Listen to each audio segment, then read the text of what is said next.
Alright, we are recording, continuing Titan Quest 2. I'm still a little sick, by the way. Just mainly just a cough. I'm getting a lot better. It's technically still there. Hopefully it won't be too big a problem. Alright, I needed... Okay, he's right there. Where am I going? What am I doing? Okay, so I should just go up this way. Got it.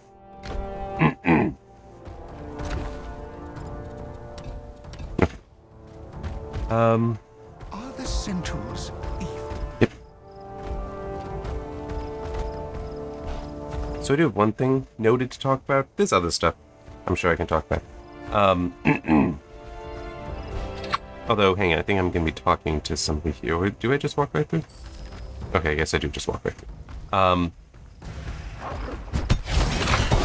So the news came out that, so a while ago, it was announced that Amazon was working on a new, because they purchased MGM, was working on a, new Stargate series, and that they had even brought in the original creators, or at least some of them. Some people who definitely, have a love for Stargate and knew what made it good back then. Well, it was announced this week that it has basically been shelved because, you gotta hate the reason. And just the stupidity behind it. They shelved it. Well, they let go of the people who, you know, it's like the people who were from the original series, because Amazon was like, oh, well, you can say we feel that their treatment, what they'd come up with, would only interest the current fans, would only bring them in. We want new fans. It's like, what? I'm sorry, it is beyond stupid doing that. But that was their reasoning. That's their reasoning. And it just... But yeah, so I mean, let me... I think it's obvious how stupid that is, without me having to say anything.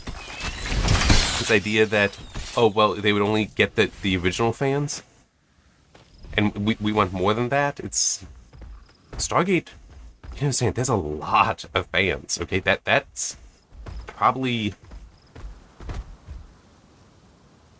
I'm just thinking. I could believe that of the 90s,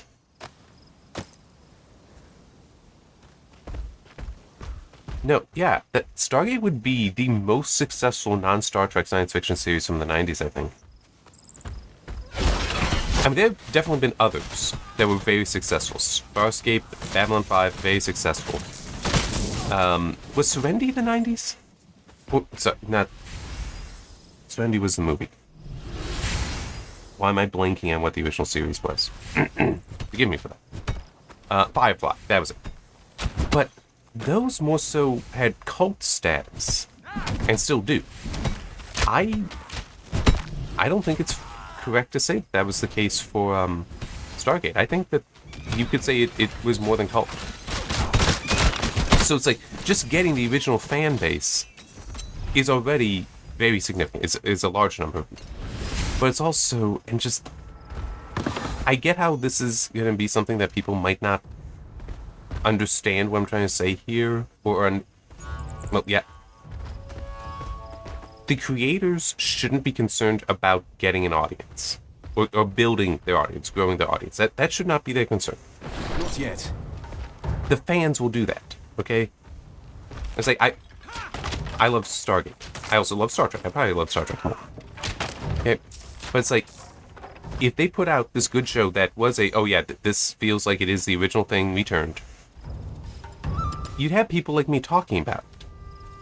I'd potentially be bringing in new fans. I would be the one growing the audience, right? I'd be one growing the community. And that's just how fan communities should be working to begin with. It's the fans who grow it, not the creators. Like, and this is something I just do believe in generally, okay? It's like, that's just absolutely my belief. So, like, you know, even with this, right?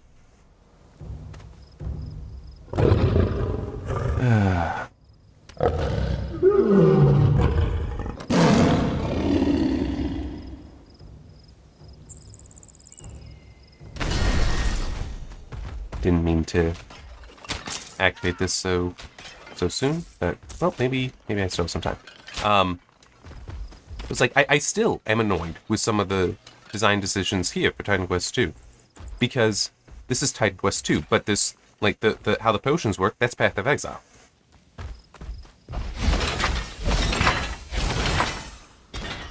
Okay. It's like, I didn't buy this to play Path of Exile. If I wanted to play Path of Exile, I'd play Path of Exile. I bought this because I really like Titan Quest 1. And that's... Am I enjoying this game? Yes. Are there ways that this is better than Titan Quest 1? Sure. But that doesn't exclude...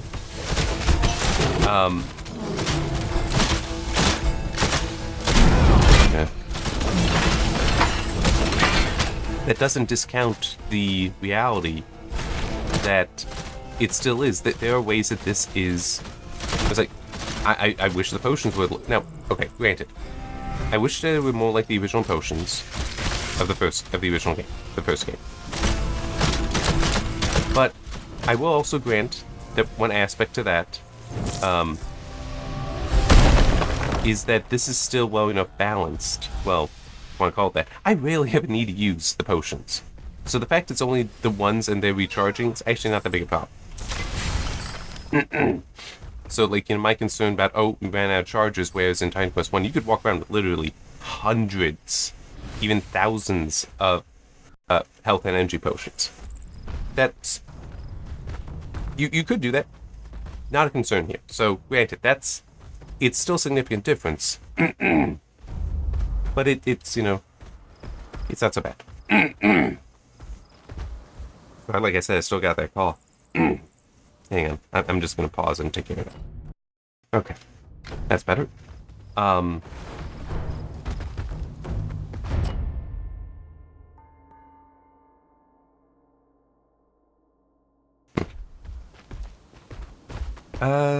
Actually, yes, I do want to head down there, because I do know that some of the... Well, oh, wait. Okay, yeah, that's the quarry. It's more the ore.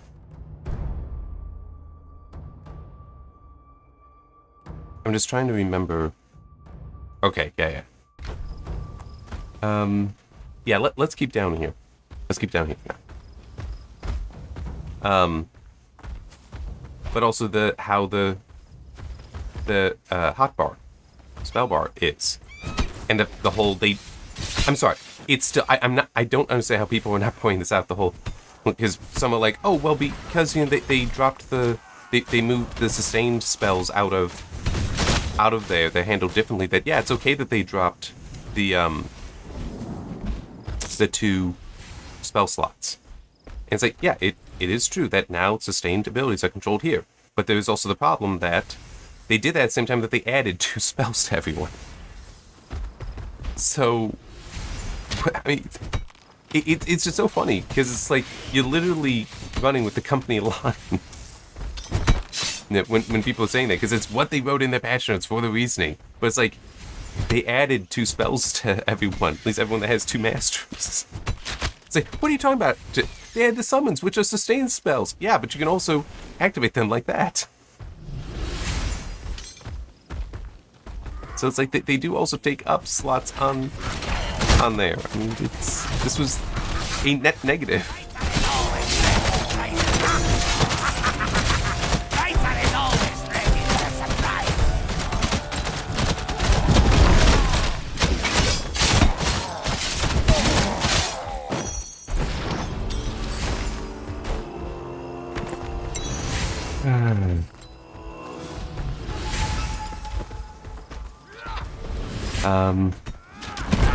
Also, another thing that is also very frustrating to me, that also pertains to that is, I mean, fine, I can understand the whole, originally it was you had the full 1 through, well, you had 12. 1 through equals, or plus.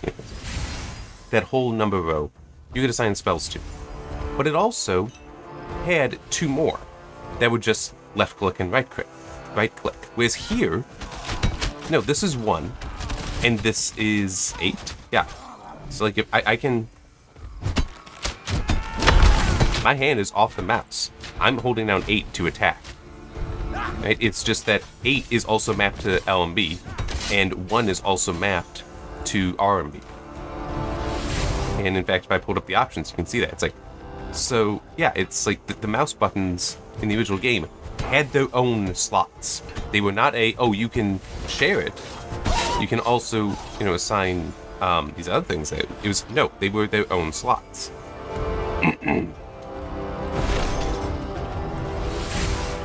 So yeah, and that's a huge change. That's a huge difference. And there are practical issues that then presents.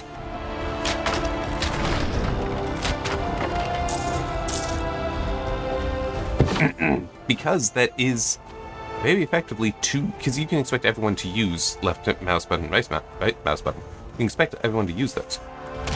So you're now limiting it to just 6 spells that somebody could possibly use. And I know, I've got a slot open there. But that's also, like, the build that I find works well for me here, I only really need, well, 2 of them. It's like, this is nice to have, and this I technically don't need that assigned. But also, it's like, that's true, they added the barrier as well. Which, that could be assigned, it's like, because that everyone gets that, even if they don't, because it's a core spell. Even if they don't go with a mastery, they still have access to that, why not give it its own dedicated hotkey? Oh. Wasn't expecting it to kill them that quick.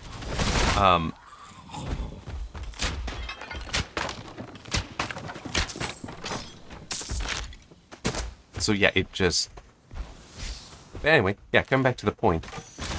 I may give these criticisms of this game, because, yeah, it deserves them. These are still, appropriate criticisms. But it still is. If someone would ask, should I play it, it'd be like, well, here, you can watch me play it, you can try it on my... But yeah, I do still enjoy it. And I'm doing these videos still because I am enjoying it, and so potentially I am helping to build the community here. I really will stress potentially, because I know it's like, why would anyone pay attention to me?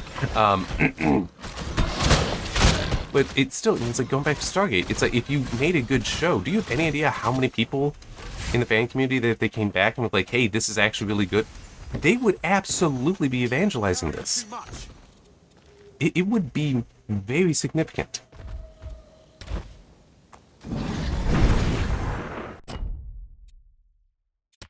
And you also need to consider what the timing is as well for a Stargate show, because I'm sorry. The movie was 94, I think, and then the Stargate issue 1 started in 96, I believe. Listen. It probably didn't really start catching on because it did have a rough first season or 2. But it went for 10 seasons. It got 2 spin-offs. I mean, it definitely...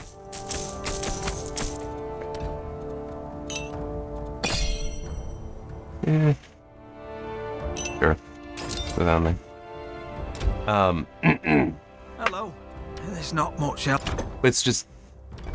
The timing of that, I think, needs to be considered. In that... Oh, really? Huh. Oh, that's actually kind of neat. That would be a bonus to fitness. Anyhow,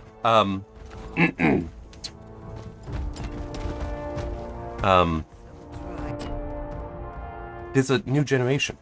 Like, it has been long enough since Stargate SG-1 was first on, that if you had somebody who started watching it then and liked it, it's long enough that they could have grown up and have their own kids at this point. And it's hard to say how old those kids would be. In theory, they could even be young adults at this point.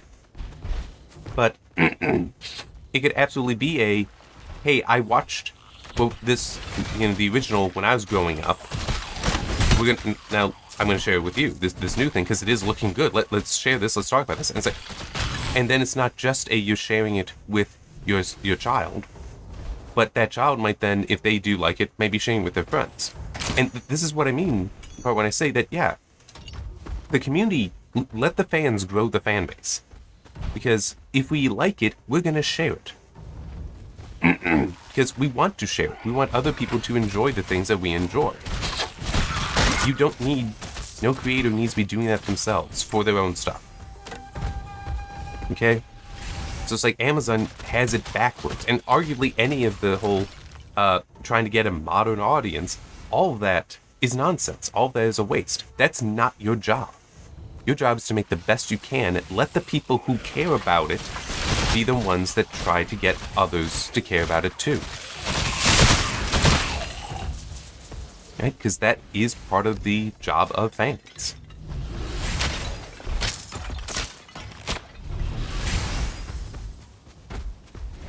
And maybe that's also part of the problem today with why you are seeing so many properties get destroyed, intellectual properties get destroyed, that you are having these people that they don't understand that, and so they're trying to make things targeting fans.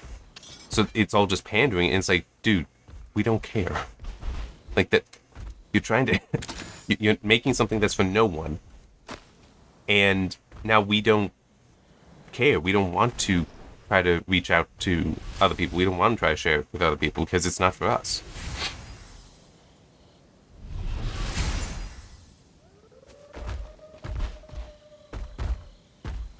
I forgot this was down here. Okay, but yeah, I do remember this place. I just forgot. Forgot that it was here.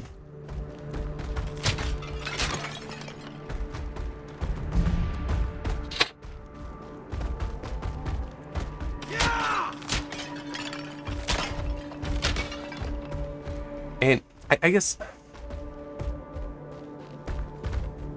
because basically what I am describing is word of mouth, but I don't know if I'd want to. Because that also feels a little different. Like, word of mouth is not... I mean, yes, there is also the whole aspect of, hey, you should really watch this. Yes, that is definitely there with fan stuff, but I do mean it's like a parent sharing something with their child. Does that actually qualify as word of mouth? I mean, it might be in the general sense that it is something that is just person to person. It can also be a, hey, I'm making you do this kind of thing. Whereas word of mouth is more like convincing somebody to give it a try. I feel, and so it's like I'm not entirely sure about that.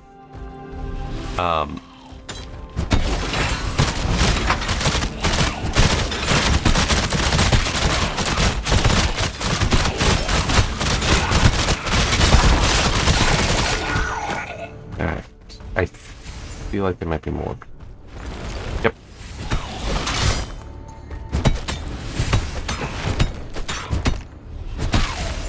I need to wait. Okay. Whoops, not what I meant to do.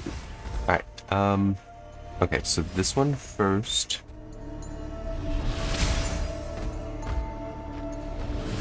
Oh, I maybe actually accidentally yeah, that is it. Okay, so that one. There. There.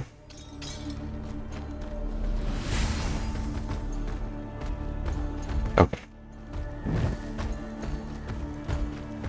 There.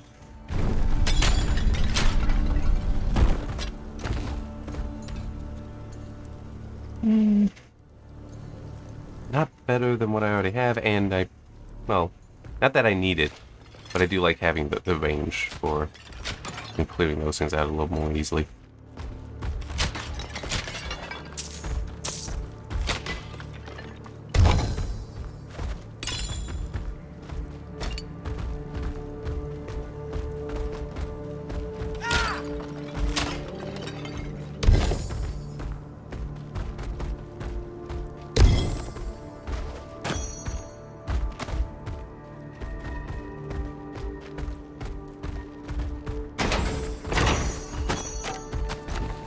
But you know, just kind of wrapping up the point I was trying to make. I'm probably doing so badly. The thing with fans is that when we like, well, when we are a fan of something, when we like it, we want to share it. We enjoy it and we want to share it. Stop trying to make us share it. Stop trying to be the ones sharing it. Instead, just try to make something the best you can, because you do a little bit of promotion, well, sufficient promotion for people to be like, okay, I'll give it a shot. And then they start watching it, well, watching a video or whatever, playing it. And then it'll be like, okay, this is actually looking cool. Alright, I enjoy this, now I'm going to start sharing it. The way I put in one place is, you are the ones that make the hooks and the bait, but we're the fishermen. So let us just be the fishermen. You know, make the best hooks and bait, but let us be the fishermen. Stop acting as though you're the fisherman. That's not your role.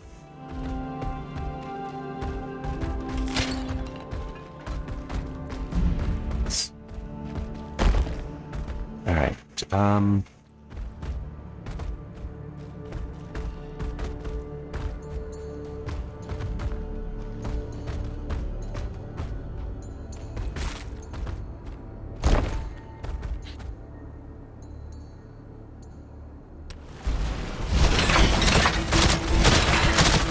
there.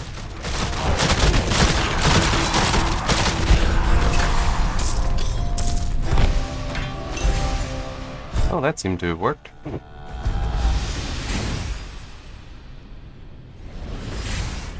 They are. Okay. Soon. It literally wraps all the way back, but yes. And,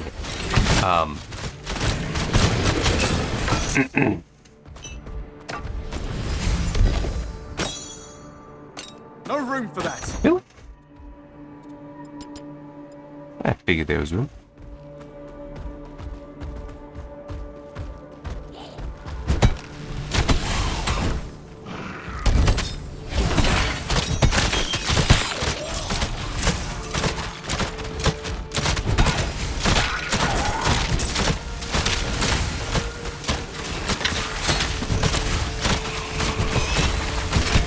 Carrying too much.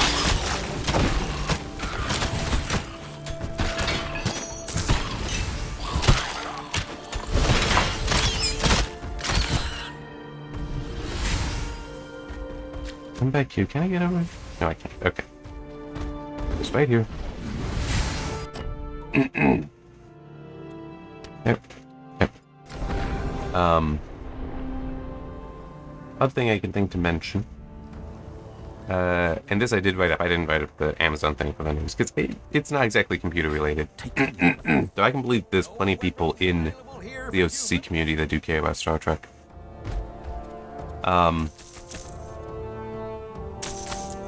The AV2 specification has finally been published. Well, the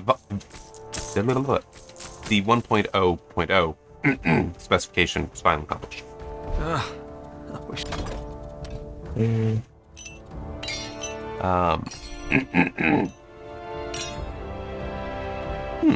That actually is pretty neat.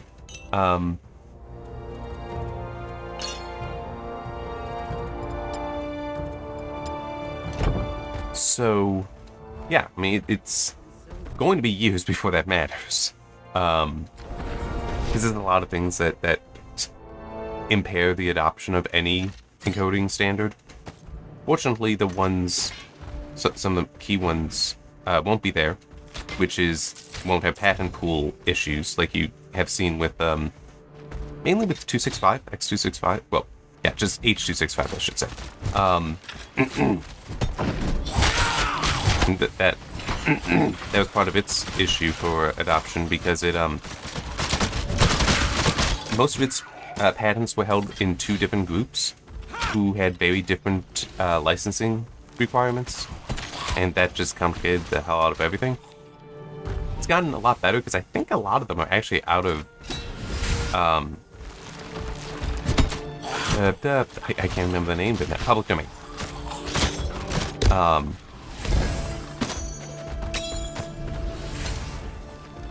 So that's certainly helping. Would be helping at this point, but it's like, well, we've got AV1 now. There's also H.266 being worked on. I think that might also have been published. But anyway,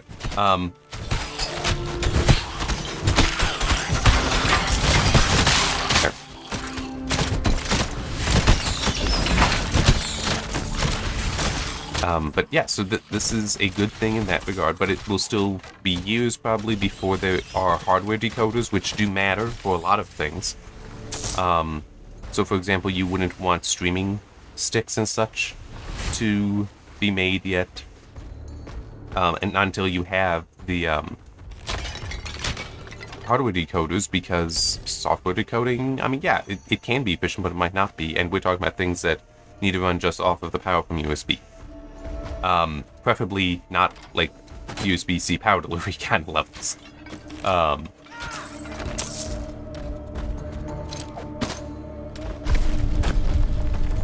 I don't think it's supposed to be dying like that. Anyway, Welcome. You have made it to the true resting place of my mark long ago.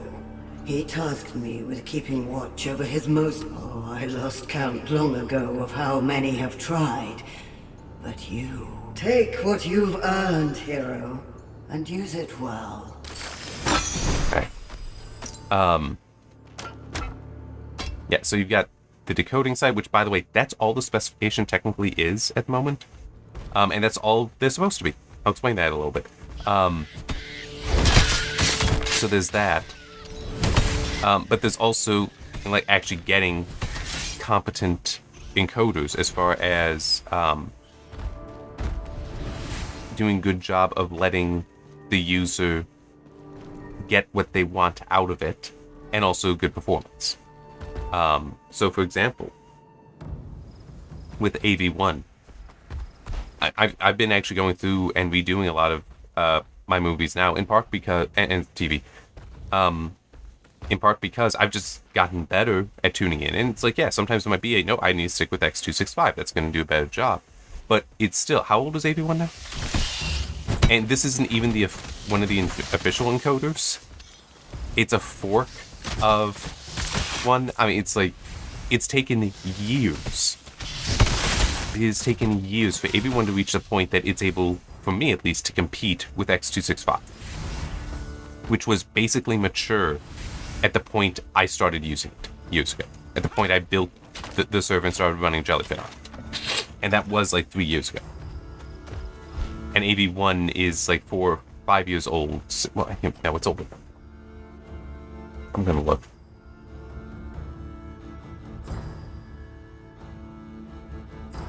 Okay, there. Okay, initial release was 2018. So we're talking 8 years, and now I finally feel...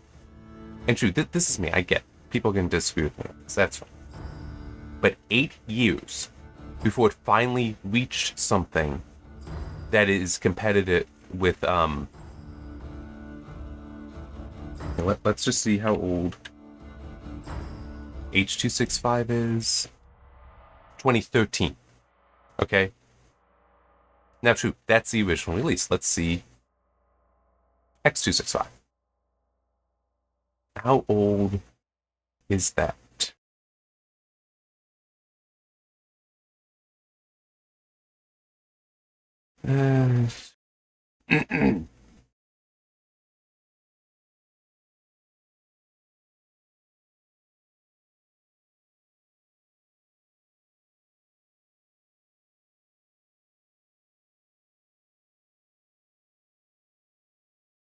Really? Okay. X265 is from 2013. Now, true, it definitely got developed, but it was still 10 years later. Obviously, that was mature. AV1, from my experience, 8 years later, finally mature enough to beat X265. And some of that is not even necessarily the encoder itself, but the things like the film grain synthesis and being able to make up some of the deficits. I mean, true, it is also, I've really tuned this stuff to be very small. Right. But yeah, I mean, it's like, and in fact, in one way, you could say 265 is still better. So yeah, AV2 is going to take a while. It's definitely going to take a while. And that is the normal process for any encoder. Well, yeah, any codec, I should say. Encoder as well. So I'll quickly explain the whole... So I kind of got in a bad habit, although by and large it's worked. So it's not really that bad. I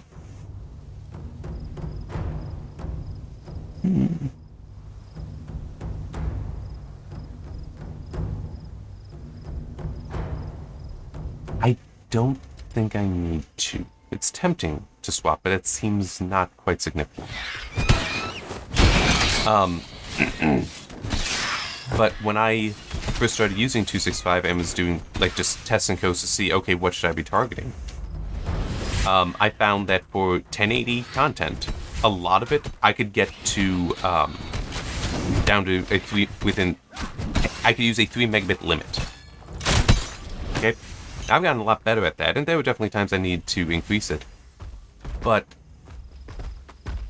I am using a CRF a lot more extreme than what, like, if you just look up, because people will share, it's like, you know, oh, what should I encode at? And people will be like, oh yeah, encode at 25.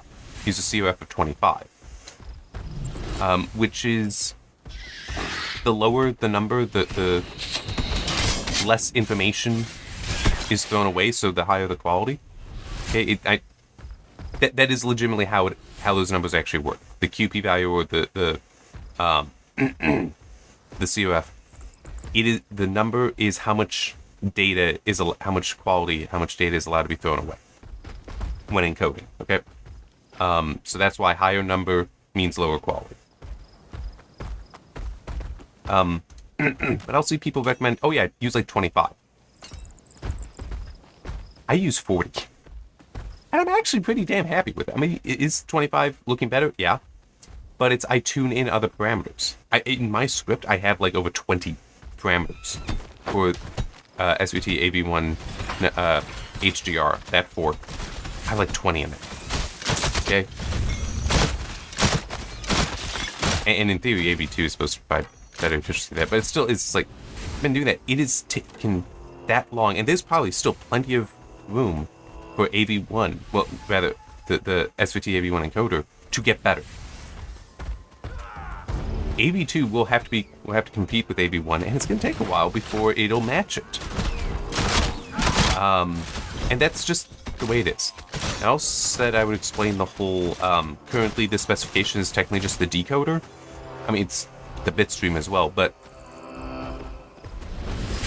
what that means is, yeah, every codec, the first, technically it's not a codec yet, because codec is encoder decoder. Okay, so it's, the codec is both what encodes the data and what decodes it. Okay, that's just where codec comes from. Technically, the specification is only needs to be the decoder portion, because that's what matters the most. You can encode it however you want, and I know it's a lousy analogy, but this is how I've thought of it before and would share it, would try to explain it. The decoder cares that it says 4, okay? But you can encode it as 2 plus 2, 1 plus 1 plus 1 plus 1. Yeah. And 1 plus 1 plus 2, 1 plus 3, 3 plus 1, 2 plus 1 plus 1. I mean, all those are the same thing to the decoder, but how the encoder, yeah, and it's just you're encoding it differently. They're all fine though, there's nothing wrong with that. But now there might be benefits here and there to one approach or the other. That's why different encoders have different characteristics to them. But it's like that's what matters is, okay, we have the 4, what do we do with it now? That's the decoding side. So that's why that's the standard is actually the specification that gets published is that. I know it's a lousy analogy, but it's the best I've been able to think of over the years. All right.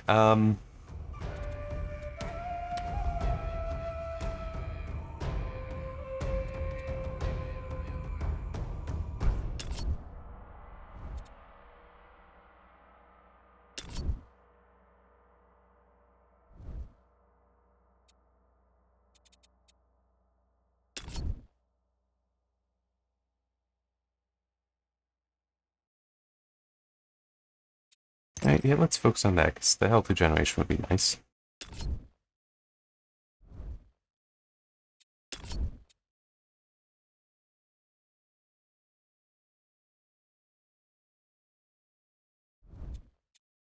Let's put it in here.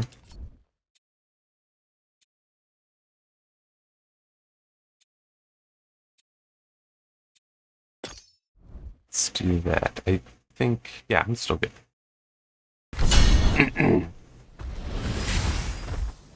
So that piece retaliation should be good. Let's also warp. Well, yeah. Okay.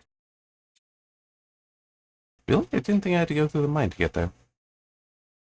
Anyway, come on. There we go. These lands have become so dry since the lake was drained. Take cover. My brain is turning off a little bit. No weapons available here for humans?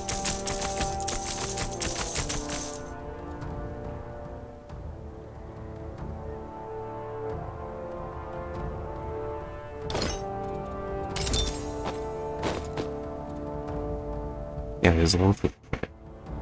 Yeah. I mean, why not? Why not?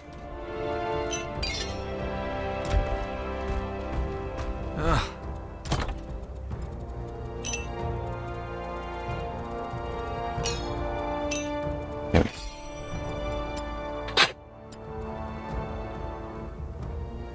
go. That's neat. Wait, so are you saying that I can't put on a Huh. I did not. Okay. I didn't really notice that. Well, let's just. Okay, so in theory. Oh, I wouldn't want to do that.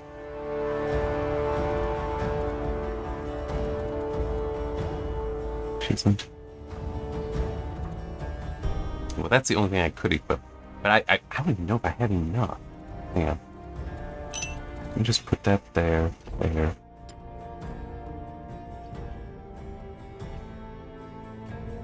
Yeah, I would be able to. And I would basically have that constant plus 20% injury generation. But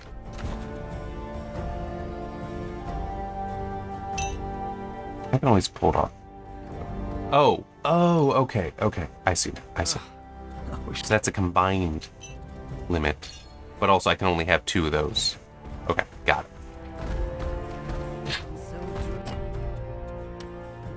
Oh, wait, no.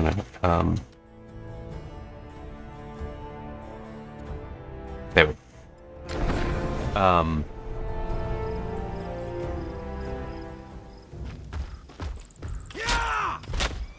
Yeah, personally, going back to the 265 AV1 kind of debate. Personally, I would say the one thing with AV1 that is a problem compared to 265. If I bitrate limit AV1, it will block horribly. Because it legitimately will start blocking and it looks like garbage. Okay. That is not true with 265. In at least quite the same manner. Yes, you can bitrate limit that such that it will block. There'll be a lot of blocking in the video. But before it reaches that point, it will first be, it'll first just, like, soften the image. Now, I did see one thing suggesting that AV2 should be better at avoiding blocking. I don't know if that'll be true or not. In theory, that's also something I can see AV1 getting better at still. Even though, yes, the decoder is fixed, it still might be able to, they might be able to encode it better to help improve the issues there. But that is also one reason why, yeah, 265 still has a place. Because its approach does handle some things better still.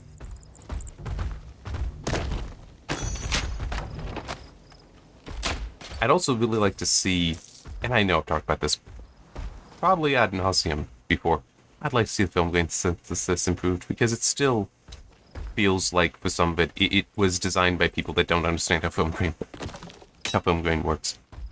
But that is one thing. SVT-AV1 HDR, that fork, now has a photon noise thing, which is... I actually am using it a lot, but there are...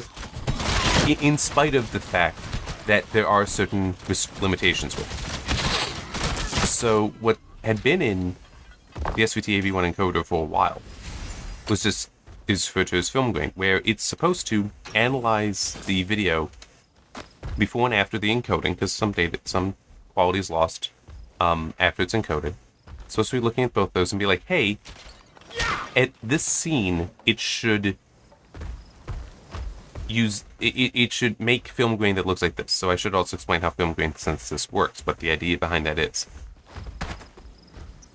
Film grain is by its nature noise. Noise is random, and that makes it hard to encode. The whole process behind compression is trying to find simpler ways, less complex ways to to store the data. Randomness, you can't compress that. Something that's truly random cannot be compressed because there's no way to represent it with a simpler pattern, because there's no pattern. Well, film grain, since this is supposed to be a cheat for this, where it will just be like, okay, we'll just generate an overlay that is supposed to be random. It isn't. Noise over top. It's not actually random. You can spot patterns in it if it's too strong.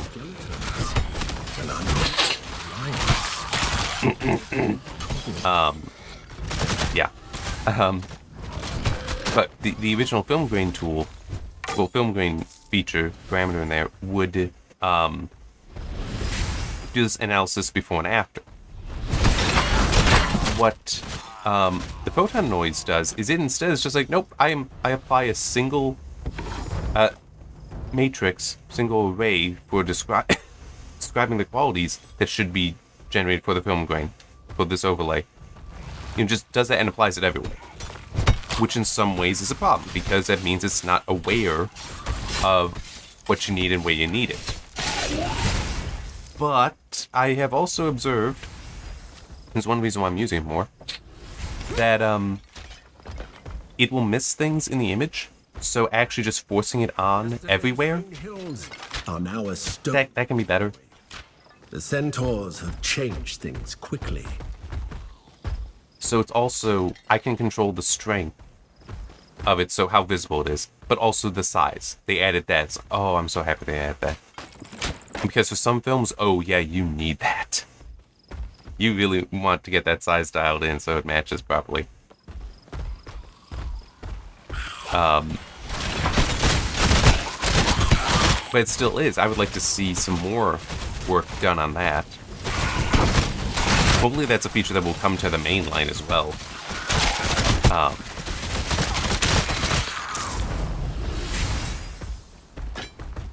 But yeah, and that is something that, yeah, that's one spot where, hey, this AV1 still has room to improve, and likely will continue to improve. And we'll just see what ends up happening with AV2. Where does that... What is it going to offer that will eventually see it outcompete AV1?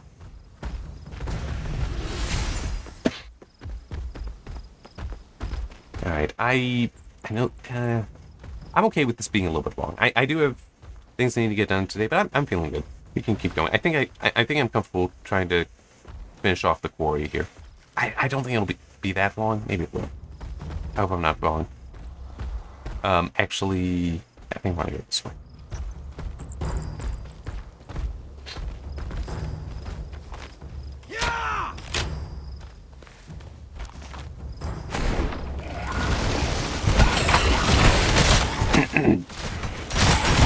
I also just remembered one thing I'll mention as well. So recently, I got a couple animated series. One classic, well, technically two classic Scooby-Doo's, but also a Freeman anime, because I'd heard good things about that. I figured No, I saw it at a fair enough price. Buy that, get that. One thing funny I want to mention about encoding those with AV1. AV1 doesn't, well... No,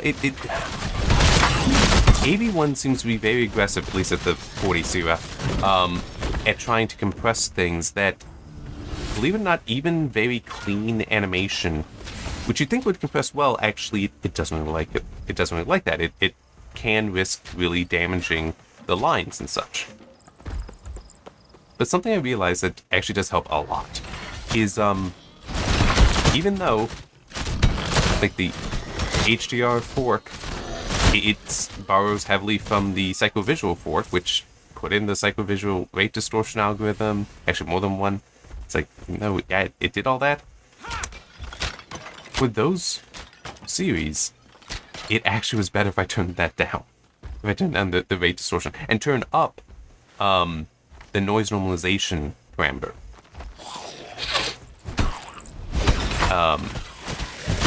And that kind of goes back to the whole how it's like I work at typically around 40 a lot. I'll see people saying, oh yeah, just use 25.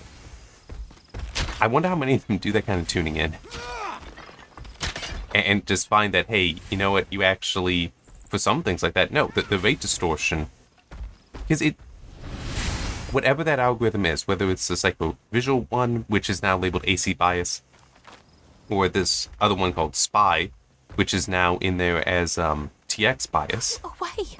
You'll bring... Kalen sent you. Oh, Theron, our lead, was heading to a tunnel east...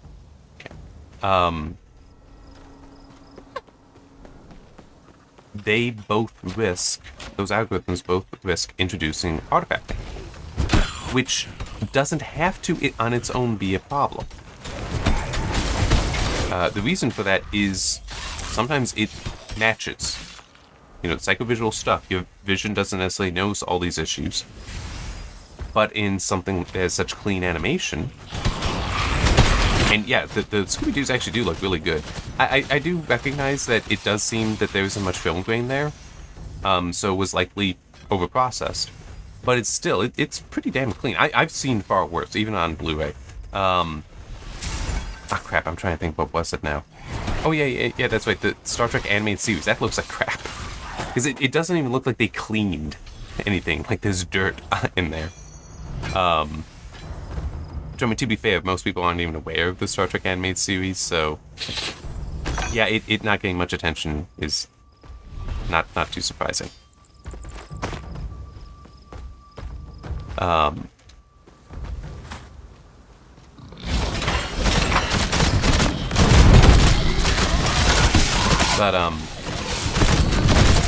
Yeah, so it's having that experience, knowing these parameters, what gives you what, and also experimenting with them. I do wonder how many people might be able to... There's a powerful energy here. Be on guard in that tunnel.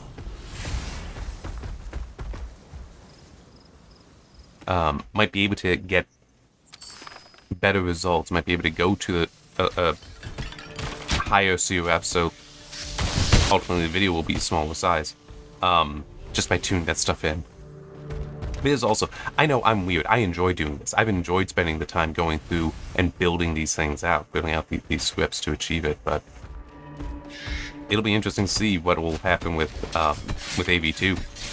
Because it's also, because it is, because the SVT codecs are actually all by Intel. Go any further, friend.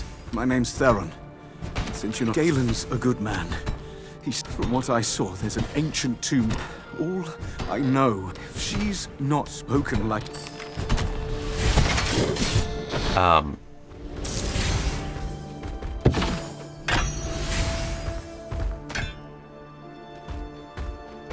do, because, yeah, Intel does actually do a fair amount with open source software. So does AMD, so, well, not so much NVIDIA. Definitely, Intel and AMD. Yeah. I do wonder what an SVT AV2 would be like, because they have over the years been bringing in things from the different AV1, the different forks of SVT AV1. to make it better. Like, it initially did not have this like visual rate distortion stuff. They brought it in eventually, and they renamed it to AC bias instead of PSY-RD. It's now AC-bias. But I do wonder if they would try to start with some of that stuff already implemented. Now, true, you might need a different algorithm because a different rate distortion algorithms because it's different coder. But I do wonder if they would try to get those at the start.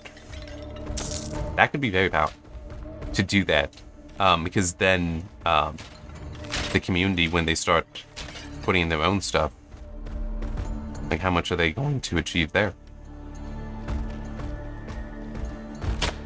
And you know what, it also just occurred to me, that goes back to the Stargate thing I was talking about.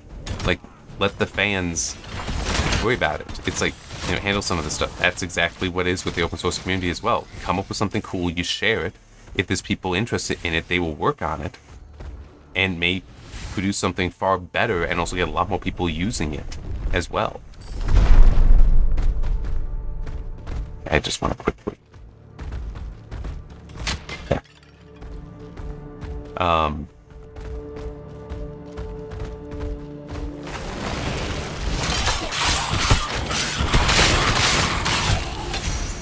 There we go. And it is, you know, like, legitimately, I was not using AV1, but I was seeing enough stuff about the original Sci port that was like, hey, yeah, if you want to, it had things in there to, including just better defaults, that would do a better job of preserving detail. It's like, well, yeah, I care about that. That's why I've been sticking with 265 instead of using AV1. So let me try that. Started. It took a while, but he eventually got to a point that I was happy with it enough to see, oh yeah, it at times is going to be better than 265. And then later when I was seeing the stuff talking about how, yeah, it's Centaurus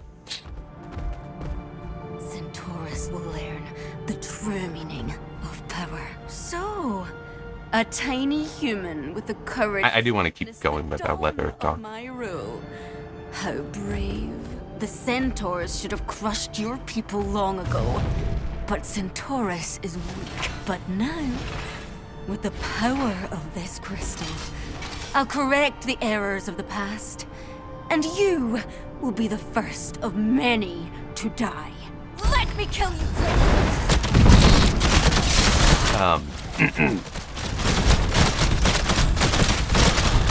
So yeah, eventually the Sci fork was being deprecated. Oh, yeah. Hang on.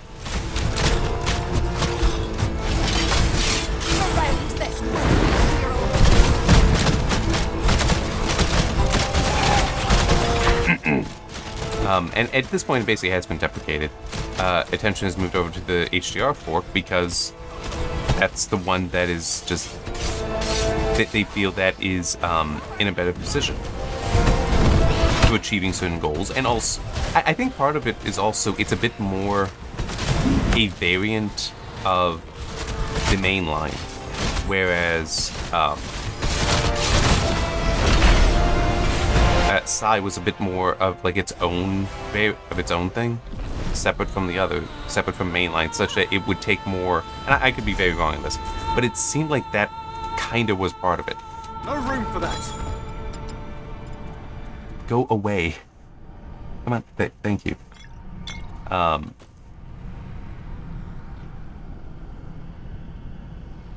Carrying too much.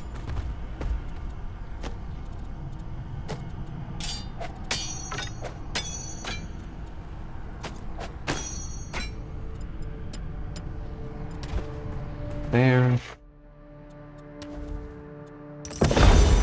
I had to pause it, felt a cough coming up.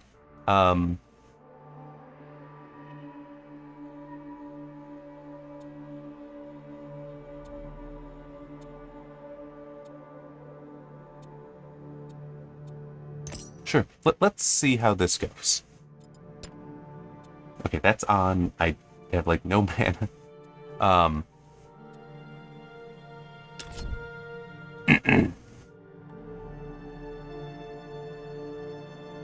Okay, so 15% damage, increased damage, speed, and very extended duration.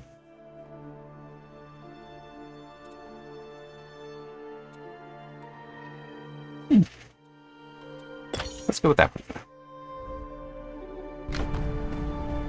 Alright, and let's warp back so I can take care of selling stuff. But, How much longer will this drought yeah. last? We'll just see how it ends up going. Take a look. No weapons available here for humans.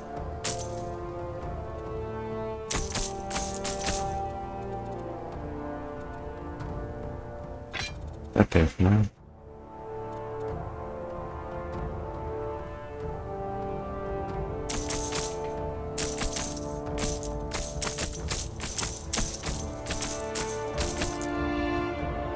How does this compare?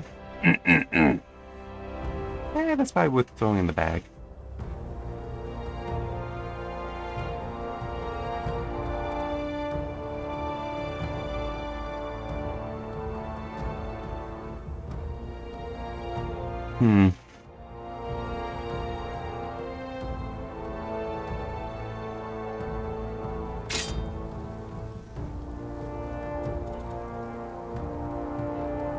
It's better than than these two.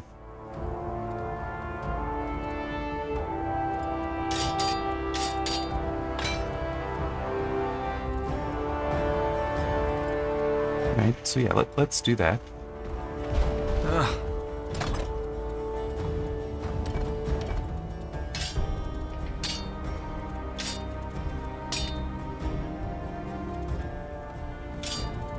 Rations there. Damage there. So both go over there. We have something here.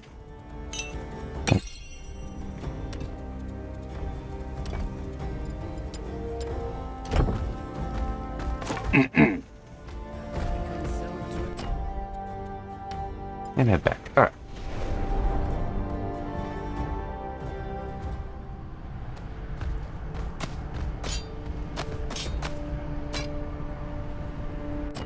Sorry, need to clear my throat again.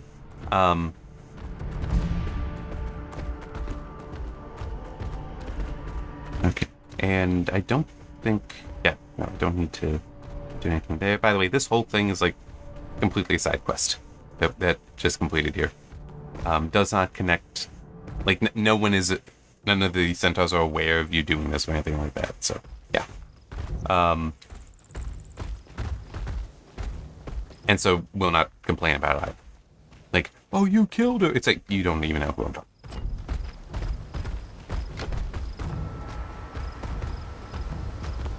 Alright, hopefully there's a waypoint before too long, and I feel like there should be.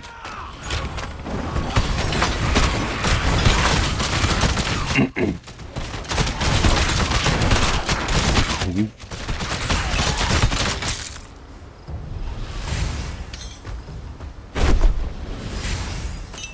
So, wait, what does the sustain do?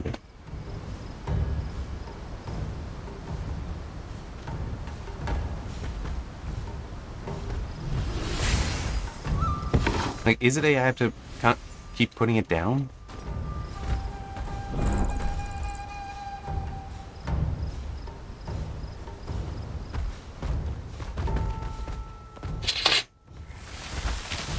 So, wait. Is it seriously doing that? Oh, no. There.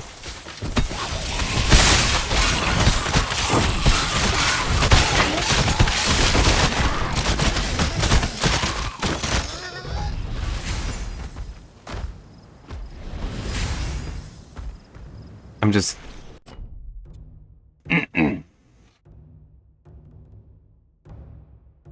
So...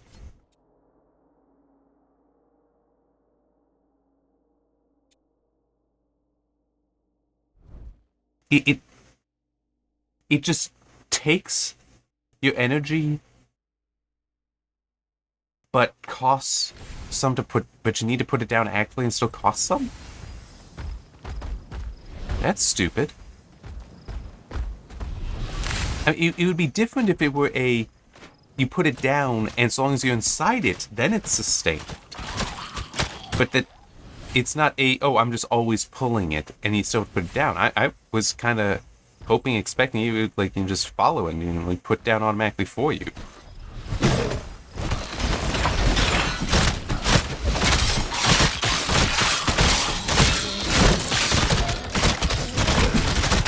Because right now, I'm just out 40 mana for no reason.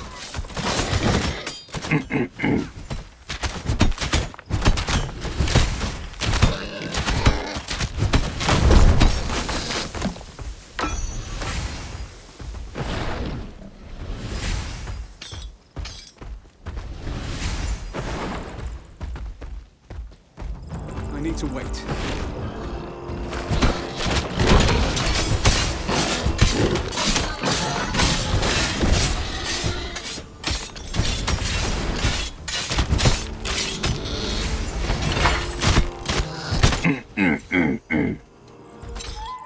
I mean, I guess in boss fights it would be helpful because you know you're approximately where you're gonna be. Oh, hello. I've collected these stranded villagers. Really? The fireballs in the sky, turning into a river I could walk. I mean, I'm sure you are. Good news, everyone. There's a safe path there. Everyone catch their breath. We'll move again. We're staying here. We're staying right.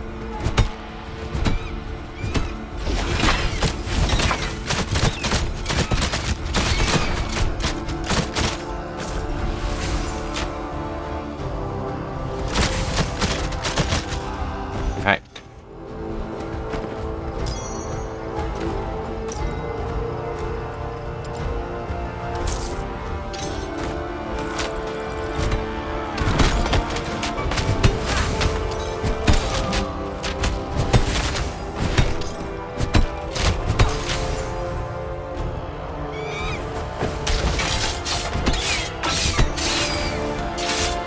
So just occurred to me one thing I want to look at. Is there anything that increases its size? See the extended duration. So no, it is just limited to 6 meters all the time. Yeah. Very unimpressive, in my opinion.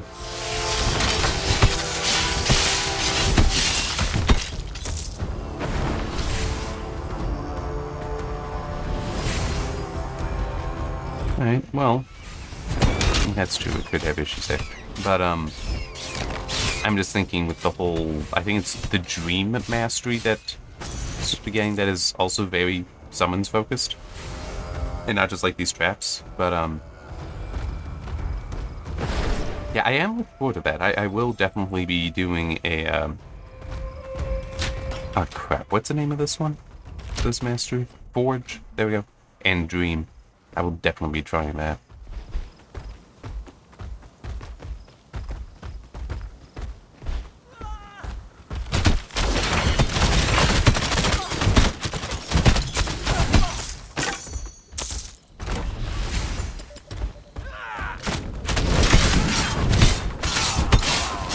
Please get to a waypoint. Like I said, I do have other things I need to do today. And I do believe there is a waypoint nearby. I do. I'm just not entirely sure where.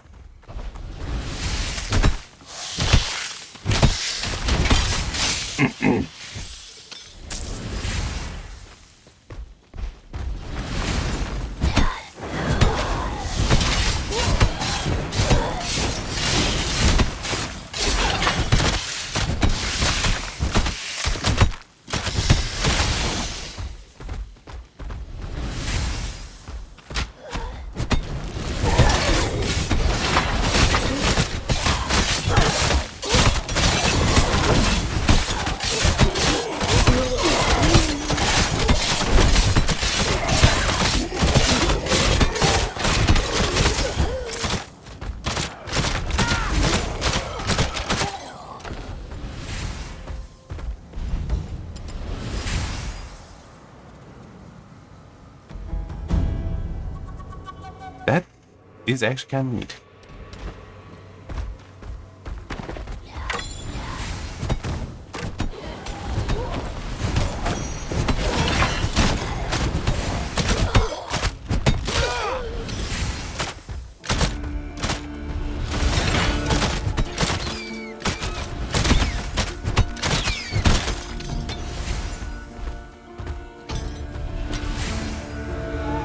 I just want to clear this portion of the map.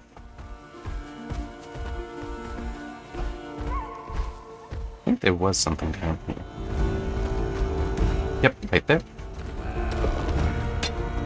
Not worth it.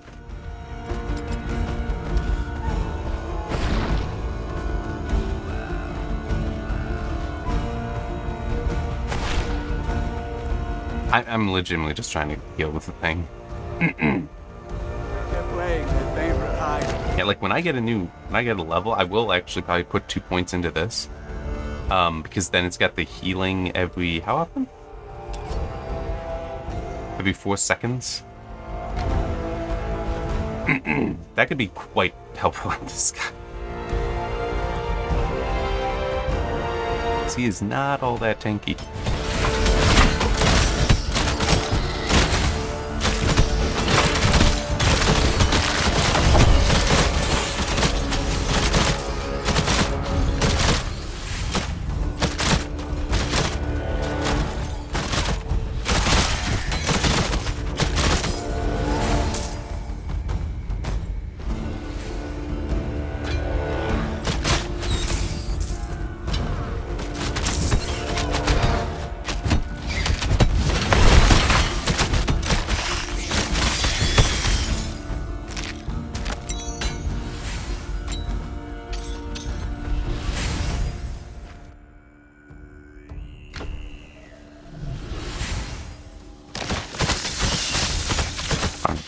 Actually, yeah, let's...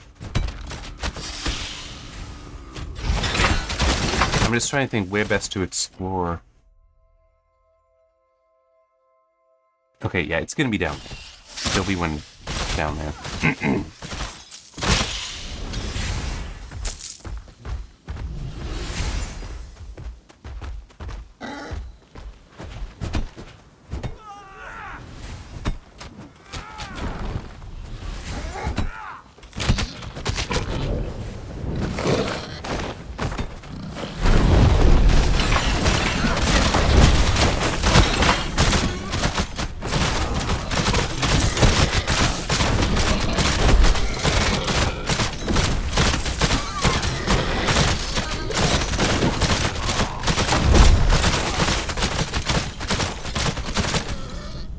Alright.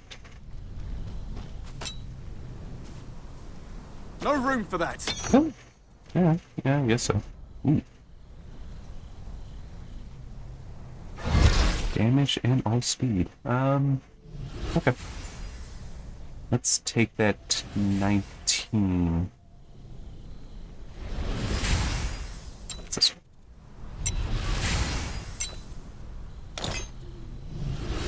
Okay.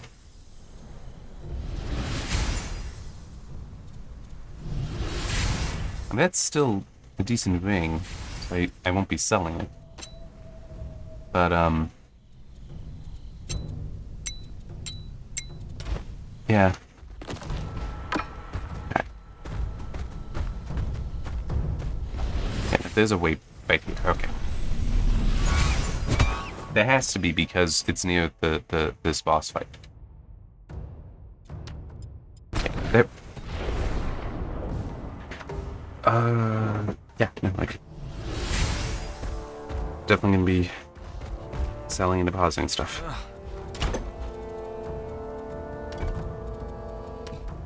No weapons available here for humans. Oh, nice, that's fine. All the way.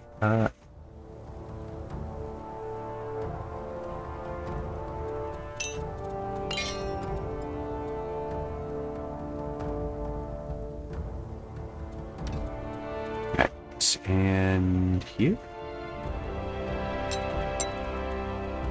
Patience damage. I don't think there's anything else. I mean,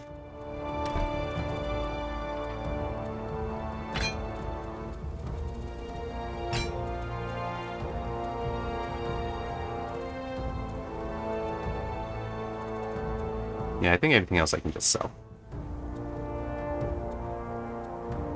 Yeah, even with that, you know, plus 40% damage, it's still, I mean, it's a